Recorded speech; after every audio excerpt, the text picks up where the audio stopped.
बहुत ध्यान से सुनिए सब लोग। तो जयपुर के राजा की पुत्री मदन मोहन जी की सेवा करती थी। मदन मोहन जी कोई लाड़ लड़ाती, पूरे दिन उन्हीं को सजाती रहती, उन्हीं का श्रृंगार करती, सेवा करती। राजा स्वयं गोविंद देव जी की सेवा करते और उनकी जो पत्नी थी वो गोपीनाथ जी की, मतलब पूरा परिवार ही तीनों ठाकुर की सेवा करते थे। अलग अलग भवन में, अलग अलग महलों में ठाकुर जी विराजते थे। तो राजा की पुत्री का विवाह हुआ करौली राजस्थान में, जहां मदन मोहन जी अभी विराजते हैं। तो राजा की पुत्री का जब विवाह हुआ तो पुत्री से राजा ने कहा, बिटिया ये बताओ तुम्हारा विवाह है, तुमको हम दहेज में क्या दें? वैसे तो हमने सब दिया, लेकिन फिर भी तुम्हारी कोई इच्छा हो तो मांगो। उसने कहा, पिताजी मुझे सबसे ज्यादा प्रेम श्री मदन मोहन जी से है। आप माता जी और पूरा परिवार गोविंद देव जी गोपीनाथ जी की सेवा किया करो। मदन मोहन जी को मैं ले जाऊं अपने साथ, अपने ससुराल में इनकी सेवा करूंगी। बड़ी अच्छी कथा है, ध्यान से सुनना।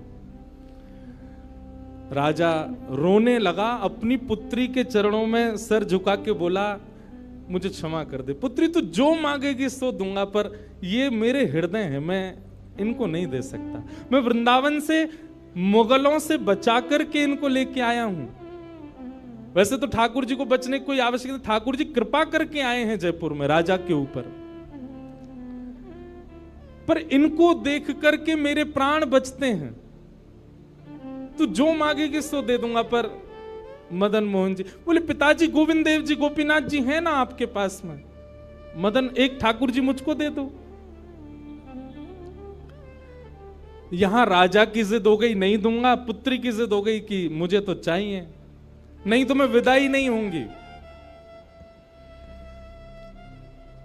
राजा की पत्नी ने भी कहा, अब इतनी कह रही है तो आप दे दीजिए ना, हमारे पास 2 ठाकुर हैं, इनकी सेवा हम करेंगे विस्तार से। और वैसे भी मदन मोहन जी की पूरी सेवा बचपन से उसने ही की है।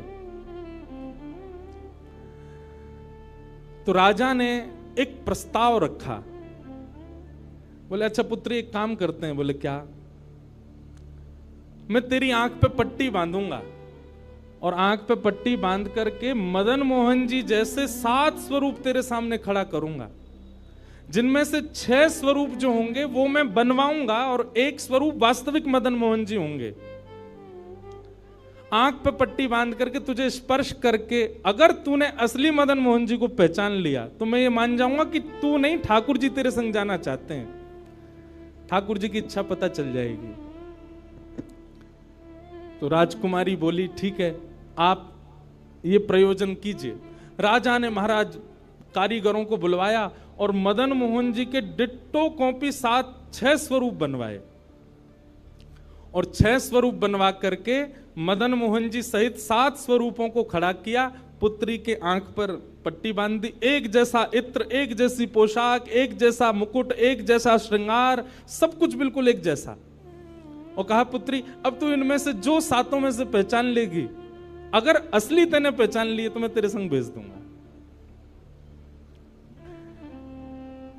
उसने हाँ तो बोल दिया, लेकिन वो कांपने लगी, घबराने लगी।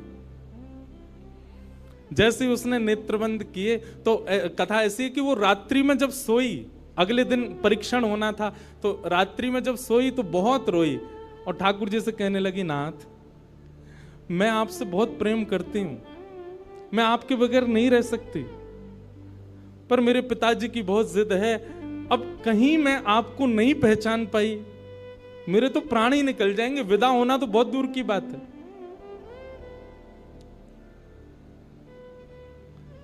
रुदन करते करते करते करते, बंधुओं एक मेरी बात बहुत ध्यान से सुनिएगा, कभी ठाकुर जी के विरह में यदि आपके अश्रु नहीं आए हैं ना, तो अभी आप भक्ति के भाव से बहुत दूर हो। आपको वृंदावन जाना अच्छा लगता है, वृंदावन में घूमना अच्छा लगता है, राधा राधा नाम ध्वनि पर झूमना अच्छा लगता है, कथाएं प्रवचन सत्संग बढ़िया लगते हैं, ये सब एक प्रथम सोपान, प्रथम सीढ़ी है। पर प्रमुख सीढ़ी तो भजन मार्ग या भक्ति पथ की विरह है। अगर वो आपके चित्त में कभी ठाकुर जी के लिए नहीं आया है तो अभी आप बहुत पीछे छूटे हुए हो। रात भर रोती रही और रुदन करते करते, नाथ मैं कैसे पहचानूंगी कि आप सत्य कौन से हो। मदन मोहन जी उसके स्वप्न में आ गए और स्वप्न में आकर के बोले, तू चिंता मत करे, तेरो ही मन ना है मोह ले जावे को, मेरो भी मन है रो तेरे संग जावे को। अरे जे सब मेरी सेवा तो करें, पर तेरी जैसी सेवा तो कोई करेगा ना, मेरो भी बड़ो मन है तेरे संग चलवे को। तो उसने कहा, तो नाथ कुछ कृपा तो करो। बोले हाँ मैं एक काम करूंगा। बोले कहा, तू सबरे स्वरूपन को जब स्पर्श करेगी ना, तो असली मदन मोहन जो मैं हूं, तू मेरे हाथन को स्पर्श करियो। तो हाथ कैसे? ऐसे। ठाकुर जी त्रिभंग लली ठाकुर जी हैं, तो ठाकुर जी बोले तू मेरे हाथन को स्पर्श करियो, तो जितने मेरे अन्य स्वरूप हैं 6 वो तो ऐसे ही रहेंगे, लेकिन जैसे ही तू वास्तविक मेरे सामने आवेगी, सो मैं अपनी इकन्नी उंगली उठा दूंगा, अपनी कोने वाली उंगली उठा दूंगा।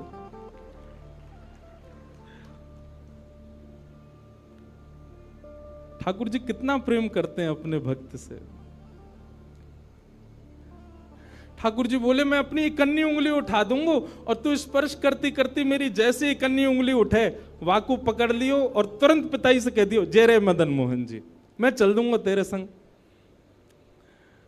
अब तो दूसरे दिन वो पिताजी के पास गए, पिताजी जल्दी करिए, कब चलना है, कब? बोले तुझे तो इतना विश्वास है जैसे तू वास्तविक में मदन मोहन जी को ले ही जाएगी, लेकिन बिटिया तू भी याद रखियो, मैंने ऐसे स्वरूप बनवाए कि कोई बता ही नहीं सकता कि असली मदन मोहन कौन से। बोले पिताजी आप सन्मुख पधराओ। तो महाराज भीड़ लग गई देखने वालों की, पूरा राजभवन इकट्ठा हो गया जयपुर का। 7 स्वरूप विराजमान हुए। पुत्री के आंख पर, अभी विवाह हुआ, उसका विदाई नहीं हुई है, आंख पर पट्टी बांध करके और कहा जाओ, अगर मदन मोहन जी की इच्छा होगी तो तू ढूंढ ले। अब मदन मोहन जी तो पहले ही बता चुके हैं, ऐसे मिलूंगा।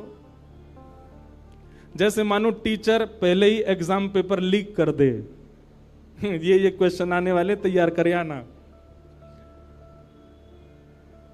उसने जाकर के जैसे स्वरूप स्पर्श करने प्रारंभ किए, पहला बोले ये नहीं है, दूसरा स्पर्श किया, ये भी नहीं है। ठाकुर जी खड़े थे 5वीं पंक्ति में, 5वें वाले थे। तीसरे स्पर्श किए, बोले ये भी नहीं है। चौथे किए, बोले ये भी नहीं है। जैसे ही 5वें का स्पर्श किया और मुखमंडल का स्पर्श किया, गले का स्पर्श किया, वक्ष का स्पर्श कर, जैसे ही ठाकुर जी की भुजा पकड़ी, सो ठाकुर जी ने अपनी इकन्नी उंगली हिला दी। और जैसे ही इकन्नी उंगली हिलाई, उसने तो, पिताजी यही है मदन मोहन जी। आहा, राजा के तो नेत्रों से आंसू गिर गए, चरणों में गिर गए, उठ करके अपनी बिटिया को गले से लगा लिया, कान में बोले बोले मैंने इकन्नी उंगली हिलते हुए देख ली। मुझे ये बात पता चल गई है कि भैया तेरी जिद नहीं है इनको ले जाने की, इनकी भी जिद है तेरे संग जाने की। और महाराज गाजे बाजे रथ में आरूढ़ करके श्री मदन मोहन लाल जी करौली राजस्थान को प्रस्थान किए। बोलो मदन मोहन लाल की। बिहरत निस दिन कुंज गलन में, ब्रज जन मन सुख धाम। मदन मोहन को रूप निरख के, मदन मोहन को रूप निरख, सनातन बल बल जाए। वृंदावन प्यारो वृंदावन, श्री वृंदावन मेरो। ये भैया ऐसे ही भजन नहीं बना है, ये ऐसे ही आपके झूमने के लिए कीर्तन नहीं, ये पूरा वृंदावन समाविष्ट करवा दिया हमारे गिरधर लाल जी ने एक ही पद में। पूरा वृंदावन विराज रहा है। ठाकुर जी जड़ नहीं है। दूसरा स्वरूप क्या है ठाकुर जी का? चैतन्य। कौन है ठाकुर जी? चैतन्य। कई लोग पूछते हैं महाराज जी सेवा का कोई प्रकल्प बताओ, सेवा का कोई भाव बताओ, सेवा कैसे करनी चाहिए, सेवा में क्या होना चाहिए, क्या नहीं होना चाहिए। हमारी एक बात सब लोग सुन लीजिए, यहां लगभग सब सेवा वाले ही बैठे हैं। आप ठाकुर जी के प्रति चैतन्य भाव अपने हृदय में प्रगाढ़ कर लो। चैतन्य भाव प्रगाढ़ मतलब ये कोई पाषाण नहीं है, ये कोई प्रतिमा नहीं है, ये कोई धातु नहीं है। साक्षात वृंदावन चंद मेरे घर पे विराज रहे हैं, ये विश्वास आप अपने चित्त में प्रगाढ़ कर लीजिए। बस आपके जिस दिन ये विश्वास प्रगाढ़ हो गया, अपने आप आपको सेवा सीखनी, किसी से पूछनी नहीं, अपने आप करने लग जाओगे। अरे मां को नहीं बताना पड़ता पुत्र की सेवा कैसे होती है, पत्नी को नहीं सिखाना पड़ता पति को कैसे पूछना है। सारे संबंध हम अपने आप सीख लेते हैं। तो ठाकुर जी से जो हमारा प्रेम भाव है, उसके लिए हमको पूछना क्यों पड़ता है कि कैसे करें, भोग कैसे लगाएं, सुलाएं कैसे, ये कैसे करें। शास्त्रीय बात पीछे है, पहले आप प्रेम भाव में तो आओ। ठाकुर जी अपने आप सिखा देंगे अपनी सेवा कैसे करनी।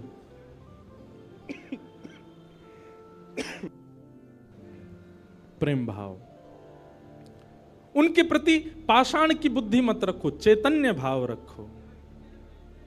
जैसे आपके चित्त में चैतन्य भाव आया कि ये तो चलते फिरते उठते बैठते सब करते हैं, केवल मेरे सामने ऐसे खड़े हो जाते हैं मूर्तिमंत होकर के, मानो ये ठाकुर जी मुझसे कह रहे हैं कि तू अपनो इतना प्रेम मुंह को प्रदान कर कि मैं चलन लगूं, मैं फिरन लगूं। सब लोग एक बात याद रखिएगा, जिसके भी घर में ठाकुर जी की सेवा है, ठाकुर जी हमको चैलेंज करते हैं, अगर तो में सामर्थ्य हो तो अपनी भक्ति से, अपने भाव से, अपने समस्त प्रयासों से तू मुझे चलवा के दिखा दे, तू मुझे बुलवा के दिखा दे।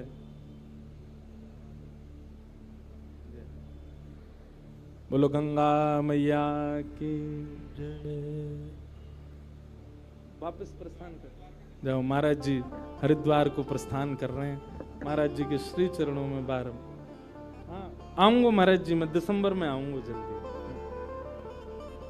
बोलो गंगा मैया की जय। मैं क्या कह रहा था, ठाकुर जी हम आप सबको एक चैलेंज देके रखें कि तो में यदि सामर्थ्य हो, मुझे बुलवा के दिखाए दे, मुझे चलवा के दिखाए दे, मुझसे कोई लीला करवा के दिखा दे। मैं तो ऐसे ही बैठा रहूंगा लड्डू गोपाल बने, तेरे प्रेम में सामर्थ्य हो तो तू करवाए ले। जिस दिन ठाकुर जी हमारे घर आ जाते हैं, उसी दिन से हमारी एक चैलेंज हमारे ऊपर आ जाता है, हम में सामर्थ्य हो, ठाकुर जी बोल के दिखा दें, ठाकुर जी कुछ करके दिखाएं। लेकिन हमको भी संतुष्टि है, ऐसे हैं तो ऐसे ही बैठे रहें, हमको लगता है ऐसे ही रहें, इससे ज्यादा कुछ करें नहीं। इसलिए ठाकुर जी को भी लगता है जब इसके चित्त में ही भाव नहीं है तो मैं और लीला क्यों ही करूं। चैतन्य भाव चित्त में लाओ। जैसे एक बालक जन्म लेता है तो मां और पिता प्रतीक्षा करते हैं, अब ये कब बोलेगा, मां कब बोलेगा, पापा कब बोलेगा, ये चलना कब सीखेगा, ये स्कूल कैसे जाएगा, ये बड़ा होकर के जॉब करेगा, बिजनेस आदि आदि सब भाव। ऐसे एक सेवक साधक के चित्त में भी अपने ठाकुर जी के प्रति भावना होनी चाहिए, ये बोलेंगे कब। हम एक बधाई गाते हैं ना नंदोत्सव में, उस बधाई में एक पंक्ति गाते हैं, धन्य घड़ी जब होए यशोदा मैया कह के बोले, नूपुर बांध दो चरणन में घुट मन डोले, नूपुर बांध दो चरणन में घुट मन डोले, पकड़े बाबा की उंगरिया तेरो ललना जुग जुग जीवेरी यशोदा मैया तेरो ललना। स्वामी जी हरिदास जी जब सेवा करते थे ना, तो ठाकुर जी बिहारी जी ऐसे ही नहीं रहते थे जैसे हमको दिख रहे हैं। स्वामी जी जैसे ही कपाट करते थे, सोई बिहारी जी बैठ जाते थे, बंसी वंसी सब नीचे करके हाथ सीधे कर लेते। मैं तो हार गयो पूरे दिन खड़े खड़े। स्वामी जी तुम बार बार पर्दा करते रहे करो, इसीलिए बिहारी जी में बार बार पर्दा आता। क्यों? ठाकुर जी उतनी देर बैठ लेते हैं, क्यों? खड़े खड़े थक गए। बहुत भाव है पर्दा के, पर एक भाव यह भी है। तो स्वामी जी को अनुभव होता है, तो इसका मतलब क्या है? ठाकुर जी लीला करते हैं, पर अब क्यों नहीं कर रहे? हमारे भीतर स्वामी जी जैसा भाव नहीं है। श्री हरिराम व्यास जी के विराज रहे ठाकुर जी बाबा के ठीक पीछे, जुगल किशोर जी। मुंह को तो रूप देख के ही पता चल जाए कौन से ठाकुर जी हैं। जुगल किशोर जी, इनके चरित्र में आता है कि एक बार कोई साधक वंशी दे गया, और वंशी देख करके बोला हरिराम व्यास जी जुगल किशोर जी को वंशी पधरा देना, नई सोने की वंशी है। तो आपने श्रृंगार करके जैसे ही वंशी ठाकुर जी के हाथ ऐसे ही रहते हैं, तो वंशी पोली उसमें जैसे ही प्रवेश कराई, ठाकुर जी के हाथ का जो छिद्र है वो छोटा पड़ गया, वंशी बड़ी, लेकिन ज्यादा बड़ी नहीं, नेक बड़ी, नेक। तो व्यास जी ने थोड़ा श्रम किया, थोड़ा जोर लगाया कि वंशी कैसे वो भीतर जाए। तो जैसे ही जोर लगाया, ठाकुर जी का हाथ छिल गया और वहां से रक्त निकलने लगा, श्री जुगल किशोर जी के। हरिराम व्यास जी ने जैसे ही रक्त देखा, मूर्छित होकर गिर पड़े वहीं पर। और जब होश में आए तो अपने पुत्र को सेवा दे दी और कहा मैंने ठाकुर जी को श्रमित कराया है, अब मैं अपने आप को दंड दूंगा। तो क्या दंड दिया? सूर्य उदय से सूर्यास्त तक वृंदावन की परिक्रमा ही लगाते रहते थे, ये दंड दिया उन्होंने खुद को। पहला दिन था दंड का। एक बात सुनिएगा, इन आचार्यों के चरित्र से ना कुछ कुछ सीखा कीजिए। आपकी सेवा में आपसे कोई अपराध बनता है, आपसे कोई गलती हो जाती है, आपसे कोई दोष बन जाता है, तो उसके लिए आप जाकर के पूछते हैं हमसे अपराध हो गया, हम क्या करें? पूछिए मत, स्वयं को अपने आप ही दंड उत्सव मना लीजिए। और दंड उत्सव क्या है? तुरंत वृंदावन जाओ, एक परिक्रमा लगाओ, किसी वैष्णव को प्रसाद पवाओ, ब्रजवासी को कुछ दे करके उनको प्रसन्न करके आओ। यही दंड है वैष्णव अपराध का, भगवत अपराध का। तो श्री हरिराम व्यास जी वृंदावन में भ्रमण करते रहे, परिक्रमा लगाते रहे। परिक्रमा करके रात्रि में जैसे ही लौट करके आए, बहुत सावधानी से सुनो, तो शयन का दर्शन करने जब गए तो शयन के दर्शन में आपने क्या देखा कि जुगल किशोर जी ने स्वर्ण की वंशी धारण कर रखी, वही वंशी जो सुबह वो पधराना चाह रहे थे। उन्होंने अपने पुत्र को बुलाया, पुत्र को बुला के बोले ये वंशी सुबह ठाकुर जी के हाथ में नहीं आ रही थी, अभी कैसे धारण हो गई? बोले पता नहीं पिताजी, आप तो चले गए थे, मैंने वंशी उठा करके धारण कराई, ठाकुर जी ने धारण कर ली। हरिराम व्यास जी ने जैसे ही वंशी निकाल करके देखी तो क्या पाया? ठाकुर जी ने अपना हाथ ही बड़ा कर लिया वंशी धारण करने के लिए, उनके लिए। अब ताली से काम नहीं चले, हमारे ठाकुर जी करते हैं ऐसे? क्यों नहीं करते? और हम संतुष्ट क्यों हो जाते हैं? जैसी सेवा है उससे हमको प्रसन्नता क्यों हो जाती है? नहीं। ये इस बात का प्रमाण है कि कहीं ना कहीं हमारी भक्ति में, हमारे भाव में, हमारे प्रेम में अभी वो स्तर नहीं आया कि ठाकुर जी उसको स्वीकार कर लें। इसलिए भैया, सबसे पहली बात भक्ति में, सेवा में सबसे पहला प्रकार, ठाकुर जी को आप चैतन्य मानो। वो जड़ नहीं है, वो पीतल के नहीं है, वो अष्टधातु के नहीं है, वो मार्बल के नहीं है, वो साक्षात ठाकुर जी हैं, वो साक्षात चैतन्य है। उनके प्रति चैतन्य बुद्धि आपने धारण कर ली, अपने आप ठाकुर जी अपने आप लीलाएं कराना प्रारंभ कर देंगे। मुझको राधा रमण कर दो वैसा, मुझको राधा, नित्य की प्रार्थना होनी चाहिए ठाकुर जी से। रटू में तेरा नाम यूं आठों याम, रटू में तेरा यूं आठों याम, रटू में तेरा नाम यूं आठों याम,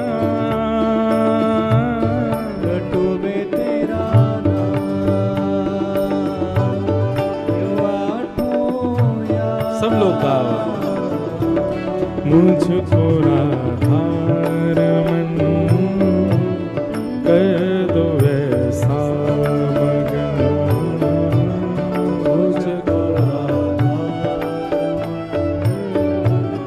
कर दो ऐसा। हो करुणा निधान मुझ पे कृपा कर रीझिए, करुणा निधान मुझ पे कृपा कर रीझिए, करुणा निधान मुझ पे कृपा कर रीझिए, करुणा निधान मुझ पे कृपा कर रीझिए, ब्रज में बसा के मोहे सेवा सुख दीजिए, ब्रज में बसा के मोहे सेवा सुख दीजिए, ओ ब्रज में बसा के मोहे सेवा सुख दीजिए, ब्रज में बसा के मोहे सेवा सुख दीजिए, और प्रेम से भर दो मन गाऊं तेरे भजन, प्रेम से भर दो मन गाऊं तेरे भजन, ओ रटूं मैं तेरा नाम यूं आठों याम, रटूं मैं तेरा नाम यूं आठों याम, मुझको राधा रमन कर दो ऐसा मगन, मुझको राधा रमन कर दो ऐसा। श्री राधा रमण लाल की, करताल बजा के गाओ।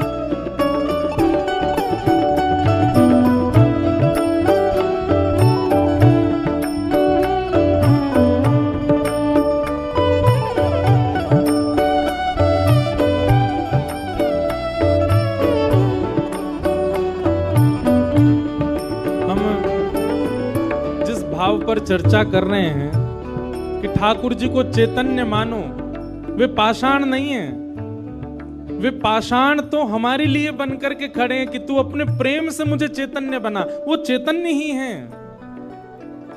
और उसी भाव की पूर्ति इस पद के दूसरे भाव में, दूसरे अंतरे में होती है। भाव से गाओ सब लोग। भाव भरे भूषणों से आपको सजाऊं मैं, भाव भरे भूषणों से आपको सजाऊं मैं, भाव भरे भूषणों से आपको सजाऊं मैं, भाव भरे भूषणों से आपको सजाऊं मैं, और नित नव भोज निज हाथों से पवाऊं मैं, नित नव भोज निज हाथों से पवाऊं मैं, ओ नित नव भोज निज से पवाऊं मैं, इतना बोझ दीजिए हाथों से पवाऊं। भैया हम सबके लाल जी पूरे दिन खड़े रहे और कोई के लड्डू गोपाल हैं तो पूरे दिन बैठे रहे, उनके पामन में दर्द ना हो तो ऐसी भावना हमारे चित्त में नहीं आती कभी। नित्य की सेवा में एक काम किया कीजिए, रोज रात्रि अपने ठाकुर जी के चरण जरूर दबाया कीजिए। सिंथेटिक नहीं पर असली वाला इत्र मंगाइए, थोड़ा महंगा आएगा, मंगवाओ ठाकुर जी की सेवा के लिए, और चरणों में इत्र लगा करके और फिर बड़े धीमे धीमे उंगलियों से। अच्छा एक बात और है, हमारे पुष्टि मार्ग के आचार्य कहते हैं ठाकुर जी की सेवा में अंगूठा का प्रयोग नहीं होना चाहिए। क्यों? कहीं भी जोर लगाना होता है हम अंगूठा का ही प्रयोग करते हैं। ठाकुर जी की सेवा में अगर आप अंगूठा लगाते हो ठाकुर जी को पीड़ा होती होगी, लग जाती होगी, इसलिए उंगलियों से सेवा का ही निधान होना चाहिए। कहीं उठा करके भी रखें तो अंगूठा से ठाकुर जी को बड़े आराम से स्पर्श करना चाहिए। शास्त्र हमारे आचार्य तो ऐसा कहते हैं कि अगर आपने अंगूठा का प्रयोग किया भी है तो श्रृंगार के बाद ठाकुर जी का एक अलग से भोग लगाओ। किस बात का? श्रम भोग। ठाकुर जी आपको दर्द हो गया होगा, हमने अंगूठा से दबाया आपको, इसलिए मंदिरों में श्रम भोग आता है। बेचारो बहुत हमारो ठाकुर वृंदावन को बड़ो हल्को सो, नेक में हार जाए, नेक जोर से सर दबाए दो, हाथ दबाए दो, पांव दबाए, थक जाए इतने में तो श्रम भोग लाओ। नित्य रात्रि में ठाकुर जी को शयन से पहले चरणों में इत्र जरूर सेवा किया करो। श्रृंगार कोई कर जाए, भोग कोई बनावे, पर रात्रि शयन तो सेवक को स्वयं कराने चाहिए। दाबु तुमरे चरण करो जब तुम शयन, दाबु तुमरे चरण करो जब तुम स्वयं, ओ दाबु तुमरे चरण करो जब तुम शयन, दाबु तुमरे चरण करो जब तुम स्वयं। ओ रटू में तेरा नाम यूं आठों याम, रटू में तेरा नाम मैं आठों याम, रटू में तेरा नाम यूं आठों याम, रटू में तेरा नाम यूं भाव से मुझको राधार कर दो ऐसा, मुझको आधार कर दो ऐसा, ओ मुझको राधार कर दो ऐसा, मुझको आधार कर दो ऐसा। ओ जय